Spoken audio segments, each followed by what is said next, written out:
De quoi parlent les professeurs en salle des profs? C'est est-ce que tu as tenu ta classe, l'ordre, l'un fanfaronne en disant ouais je les ai matés, enfin, on a des discours de barbouze, d'autres disent ouais moi j'ai jamais eu de problème, certains se roulent dans leurs échecs publiquement. On ne parle que de ça.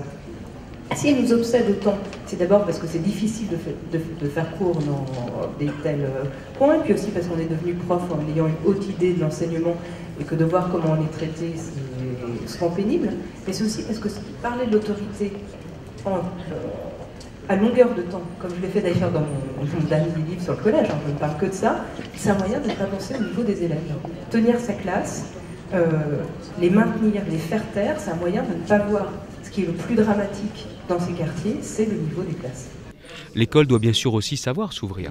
C'est la question des langues étrangères, c'est fondamental. C'est la question aussi de l'ouverture sur la vie professionnelle, sur le monde de l'entreprise. Mais en attendant, ce qui nous semble essentiel, c'est qu'à la fin du CE1, tous les enfants sachent lire et écrire. C'est la priorité des priorités. Si vous n'avez pas cela, comment voulez-vous qu'ensuite au collège, comment voulez-vous qu'ensuite au lycée, ces jeunes puissent rattraper le retard? Jamais ils ne le rattrapent.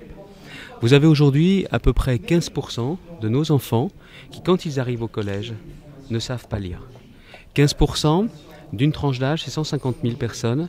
C'est 150 000 personnes qui d'ailleurs chaque année sortent du système éducatif sans qualification et sans diplôme. On est tenté de faire un parallèle. Si vous ne maîtrisez pas ces savoirs fondamentaux, vous ne pouvez pas réussir avec les mêmes chances que les autres enfants. Si vous avez 15% des élèves qui ne maîtrisent pas ces savoirs fondamentaux, 15% que vous allez faire redoubler, c'est pour ça que c'est bien avant et que c'était dès la fin du CE1 qu'il faut pouvoir agir. Et nous, ce que nous proposons, au-delà du constat, 15% aujourd'hui des enfants qui sont pour certains illettrés, en rentrant au collège, il y a un objectif, 100% des jeunes qui parlent bien français, qui savent bien l'écrire, et ensuite des moyens. Les moyens, c'est un contrat passé entre le recteur et le directeur de l'école. C'est aussi donner la possibilité d'avoir des stages intensifs, de mise à niveau, de remise à niveau pour ces jeunes, parce que l'école de la République, c'est elle-même qui doit permettre à ces jeunes de ne pas être en situation de décrochage. C'est l'éducation nationale, ce sont des professeurs qui doivent permettre à ces jeunes de maîtriser ces savoirs fondamentaux. Voilà la conception que nous faisons de l'école républicaine. Il faut bien savoir qu'aujourd'hui, un directeur d'école n'a aucune autorité sur ses collègues. C'est vrai. À partir de là, lorsque on a par exemple le problème de la répartition des classes à faire, ça se passe plutôt bien, mais si ça se passe mal, on n'a pas d'autre solution que de faire appel à l'autorité supérieure qui est l'inspecteur d'académie et qui lui doit trancher.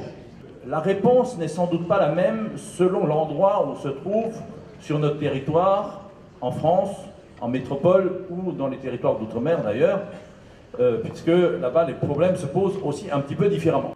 Pour qu'il y ait une solidité dans l'enseignement en général, il faut une équipe soudée et constante.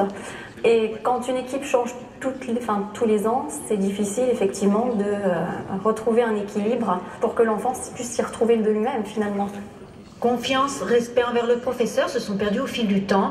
C'est le constat que le corps enseignant a fait. Je pense qu'il faut faire passer des messages, et justement par les médias qui rendraient service, et que les médias fassent passer des messages sous forme de spots publicitaires en disant « Votre enfant est à l'école, ayez confiance, les enseignants sont là pour leur donner un avenir, ayez confiance en l'enseignement et tout se passera bien ».